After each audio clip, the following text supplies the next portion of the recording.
သူကသူ့အိမ်ကိုသူဖြိုချပြီးအဲ့ဒီမြေကွက်ကိုကားပါကင်အဖြစ်ပြောင်းလဲပစ်လိုက်ပါတယ်တရွာလုံးကတော့သူ့ကိုယူသွားပြီလို့ပြောပြီးဝိုင်းရကြတာပေါ့ဒါပေမဲ့လမ်းဖောက်လို့ပြီးသွားတဲ့အချိန်မှာတော့ဘယ်သူမှမရေနိုင်ကြတော့ပါဘူးဘာလို့လဲဆိုတော့လွန်ခဲ့တဲ့တလလောက်ကမှလူတိုင်းရော်ချင်းငွေ6သိန်းစီရထားခဲ့ကြတာလေသူ့မိသားစုတစုတည်းသာရွာသူကြီးကိုစော်ကားမိလို့ဆိုပြီးနာမည်စရင်းထဲကနေခြံလက်ခံထားရတာပါဒါပေမဲ့သူကဒေါသမထွက်တယ်လို့ဘာညညူတန်မှလည်းမထွက်ပါဘူးသူ့အိမ်ကိုသူဖြိုချပြီးခြံဝင်းတစ်ခုလုံးကိုကားပါကင်အဖြစ်ပြောင်းပစ်လိုက်တာပါသူအဲ့ဒီလောက်တောင်ငွေလိုချင်နေတာလားဒါကငါတို့ရွာလေးမျိုးကြီးပြကြီးလည်းမဟုတ်ဘူးဒီလိုခေါင်ခေါင်ဖျားဖျားနေရမှာပတ်စံပေးပြီးကားလာရက်မဲ့သူဘယ်သူရှိမှလဲဒီကောင်လုံးဝယူသွားပြီးအကင်းကိုတေသွားတာပဲလူတိုင်းကကျွန်တော်ကိုဝိုင်းလောင်ပြောင်းနေကြပေမဲ့ကျွန်တော်ကတော့အလုပ်ကိုတိတ်တဆိတ်ပဲအပြီးတက်လိုက်ပါတယ်အဲ့ဒီနောက်ကျွန်တော်ရဲ့ကုန်တင်ဆက်ပြီးလေးပေါ်ကနေအတင်းလုပ်ထားတဲ့တစ်သားဆိုင်ဘုတ်တစ်ခုကိုဆွဲချလိုက်ပြီးကားပါကင်အဝင်ဝမှာခက်ပြင်းပြင်းရိုက်သွင်းပြီးစိုက်ထူလိုက်ပါတယ်ဆိုင်ဘုတ်ပေါ်မှာတော့အနီရောင်ဆေးနဲ့ရေးထားတဲ့မျက်စိကျစရာစာကြောင်းတစ်ကြောင်းရှိပါတယ်ကားတစ်စီးရက်ခငွေ90ညအိတ်ငွေ100အဲ့ဒီဆိုင်ဘုတ်ကဝိုင်းရနေကြတဲ့သူတွေအားလုံးရဲ့မျက်နှာကိုဖျက်ရိုက်လိုက်တယ်လို့ပါပဲခဏလောက်တိတ်ဆိတ်သွားပြီးနောက်ပိုပြီးကျဲလောင်ပိုပြီးရိုင်းဆိုင်နဲ့ရေမောတန်တွေထွက်ပေါ်လာပါတော့တယ်တရက်ကို90ဟုတ်လားသူတပြတ်မတိုက်ပါလားဒီကောင်တကယ်ယူသွားတာတေးချတယ်နည်းနည်းပါးပါးယူတာတော့မဟုတ်ဘူးဝမ်ဟောက်ဆိုတဲ့လူကအကျယ်ဆုံးရေမောနေပြီးသူ့ရဲ့ကင်မရာကိုဆိုင်ဘုတ်စီချိန်ထားလိုက်ပါတယ်မိတ်ဆွေတို့ရေဒါကိုမြင်ကြရဲ့လားဒီနေ့ရဲ့အကြီးမားဆုံးဟာတာပဲစာမွေးပွဲမှာအမှတ်အများဆုံးရတဲ့ចောင်းသားကသူ့အိမ်ကိုဖြိုချပြီးတရက်90ကောက်မဲ့ကားပါကင်လုပ်ထားတယ်ဗျာသူယူသွားပြီလို့ထင်ကြလားဒီလိုလှောင်ပြောင်အဆက်ခွဲမှုတွေအားလုံးကိုရင်ဆိုင်ရင်ကျွန်တော်ကတော့ခွေးချီဘူးလေးတစ်လုံးကိုဆွဲယူပြီးကားပါကင်အဝင်ဝမှာထိုင်နေလိုက်ပါတယ်ပြီးတော့အဝင်ဝမှာတန်ပိုက်ရှည်တစ်ချောင်းနဲ့လုပ်ထားတဲ့လက်ဆွဲဂိတ်တကားတစ်ခုကိုတက်ဆင်လိုက်ပါတယ်ကျွန်တော်ခါကိုမတ်ထားပြီးရုပ်တုတစ်ခုလိုတိတ်တဆိတ်ထိုင်န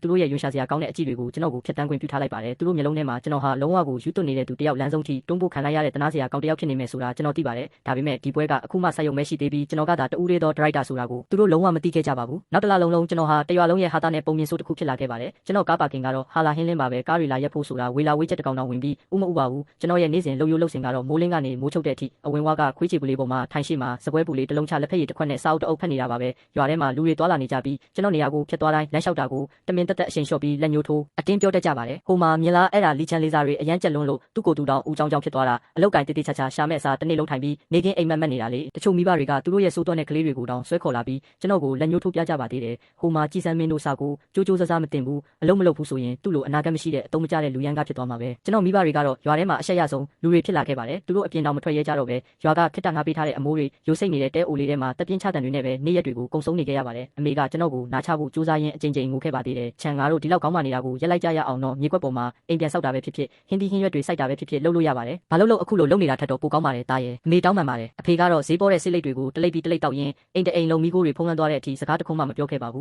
ူးသူတို့တွေအကြီးကျယ်ဖိအားတွေခံနေရတယ်ဆိုတာကျွန်တော်သိပါတယ်ဒါပေမဲ့ကျွန်တော်ပြောနိုင်တာကအဖေအမေခဏလေးပဲထပ်ဆောင်ပေးပါဦးအချိန်ရောက်တော့မှာပါဆိုတာပဲဖြစ်ပါတယ်တစ်ချိန်တည်းမှာပဲရော်ချင်းငွေ6သိန်းရထားတဲ့ရွာသားတွေဟာပတ်စံတွေကိုအယူအမှုသုံးဆွဲလာကြပါတယ်ညာတွင်ချင်းလိုလိုပဲမိသားစုတိုင်းကားတစ်တစ်စီးစီဝယ်လိုက်ကြပါတယ်တချို့ကဈေးပေါ်တဲ့ပြည်တွင်းဖြစ်ကားတွေဝယ်ကြပြီးတချို့ကတော့ငွေ2000 3000တန်နိုင်ငံခြားဖြစ်ကားတွေကိုဝယ်ကြပါတယ်ဝမ်ဖူကြီးရဲ့မိသားစုကတော့ပို့ပြီးတောင်ကြောဝါလိုက်ပါသေးတယ်သူတို့ကဝမ်ဟောက်အတွက် BMW S5 ကားတစ်စီးဝယ်ပေးပြီးသူကိုယ်တိုင်အတွက်ကြတော့အဆင့်မြင့်ဆုံး Audi A6 တစ်စီးကိုဝယ်လိုက်ပါတယ်ကားတစ်တွေအများကြီးရောက်လာတာနဲ့အမျှပြဿနာတွေလည်းပါလာပါတော့တယ်ရွာရဲ့လမ်းဟောင်းလေးကငကိုကလေးကကျင်းချင်းလေးပါအခုကားတစ်တွေနဲ့ပြည့်ကျက်နေတော့လမ်းလျှောက်ဖို့တောင်နေရာသိမ့်မရှိတော့ပါဘူးကားရက်စရာနေရာမရှိတော့လူတိုင်းကရက်လို့ရတဲ့နေရာမှာအကုန်ရက်ကြပါတော့ဒီနေ့တယောက်ယောက်ကတကားပေါက်ကိုပိတ်ရက်တယ်မနှက်ဖြန်ကြတော့တယောက်ယောက်ရဲ့ကားချစ်မိသွားပြန်တဲ့ကားပါကင်အတွက်ရန်ဖြစ်ရတာတွေကပိုပြီးဆိုးရွားလာပါတယ်ဒါဘသူကလည်းဖဲဆန်းခမကကျုပ်တကားကိုပိတ်ရက်ထားပြီးကျုပ်ကိုပြန်တော့သားထွက်နေတာလားကျုပ်က10မိနစ်လောက်ပဲရက်တာလေးပါဖြစ်လေတရွာလုံးပြောင်းဆန်နေပြီးညညူတန်တွေနဲ့ပြည့်နေပါတော့တယ်လူတိုင်းကရွာဝင်ဝမှာဖောက်လုပ်နေတဲ့လမ်းတစ်ကြီးအပေါ်မှာပဲမျောလင်းချက်တွေပုံပေါ်ထားကြပါတယ်အဲ့ဒါကမြို့ရဲ့ပင်မလမ်းမကြီးစီတိုက်ရိုက်သွားနိုင်မဲ့ကျယ်ဝန်းတဲ့လေးလံသွားလမ်းမကြီးတစ်ခုပါအဲ့ဒီလမ်းကအနာဂတ်ခီးသွားလမ်းကြောင်းရဲ့အစိပ်ပိုင်းတစ်ခုဖြစ်လာလိမ့်မယ်လို့ဆိုကြပါတယ်ရွာသားတွေကနေတိုင်းလမ်းဖောက်တဲ့နေရာကိုတွားကြည့်ပြီးလမ်းဖွင့်မဲ့ရက်ကိုစိတ်အားထက်သန်စွာစောင့်မျှော်နေကြပါတယ်လမ်းကမြက်မြက်ဆန်ဆန်ပဲပုံပေါ်လာပါတယ်အနက်ရောင်ကတ္တရာတွေခင်းပြီးသွားပြီးအဖြူရောင်လမ်းကြောင်းမြင်းတွေလည်းဆွဲပြီးသွားပြီးဘေးဘက်လမ်းလေကျုံးတွေနဲ့ငွေရောင်တက်တူအကာရန်တွေလည်းပြီးစီးသွားပါပြီရွာဝင်ဝမှာအနက်ရောင်တကားကြီးတစ်ကောင်ဝင့်နေတယ်လို့ပဲအရန်ကိုကြီးကျယ်ခမ်းနားနေပါတယ်ခင်မိတဲ့စွမ်းရည်တွေအပြည့်အဝရှိနေပုံပေါက်ပါတယ်အဲ့ဒီလမ်းကြီးသာဖွင့်လိုက်ရင်ရွာရဲ့ရင်ကျော်ပြဿနာပြေလည်သွားမယ်လို့လူတိုင်းယုံကြည်နေကြပါတယ်ပြီးတော့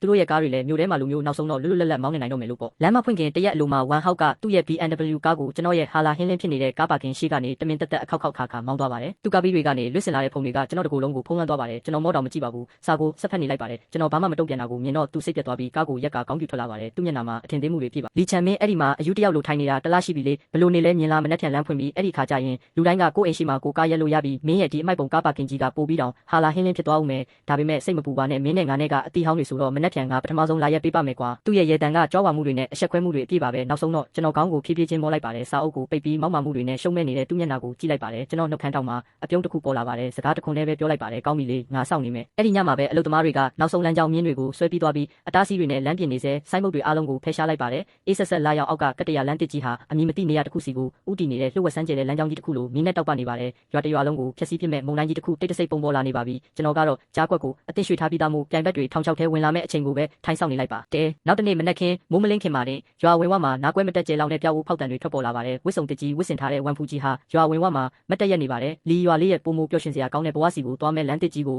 အခုတရားဝင်ဖွင့်လှစ်လိုက်ပါပြီအဝင်ဝမှာစောင့်ဆိုင်နေကြတဲ့ကားလမ်းကြီးဟာတပြိုင်နက်တည်းအင်ဂျင်တွေဆက်နှိုးလိုက်ကြပါတယ်ရွာသားတွေကသူတို့ရဲ့စိတ်လှုပ်ရှားမှုတွေကိုဖုံးကွယ်မထားနိုင်ကြပါဘူးခံစားရတာအယမ်းမိုက်တာပဲလမ်းကြီးကတော်တော်ကျယ်တယ်အခုဆို10မိနစ်တည်းနဲ့မြို့ထဲရောက်ပြီးဟိုလမ်းဆိုးလေးကိုဘယ်တော့မှဖြတ်သွားစရာမလိုတော့ဘူးအင်ဂျင်တန်တွေနဲ့အားပေးအော်ဟစ်တန်တွေကအသစ်ခင်းထားတဲ့ကတ္တရာလမ်းပေါ်မှာပဲ့တင်ထက်နေပါတယ်သူတို့ကပြောသွားတဲ့အထိလမ်းတစ်ကြီးပေါ်မှာအခောက်ခါမောင်းနှင်ပြောပါကြပါတယ်အဲ့ဒီနောက်ကျင်းနဲ့သွားကြတဲ့အခါသူတို့ရဲ့ကားတွေကိုအိမ်စီပြန်မောင်းလာကြပါတယ်အဲ့ဒီအချိန်မှာပဲလူတိုင်းအကြီးအကျယ်မှင့်တက်သွားကြပါတော့တယ်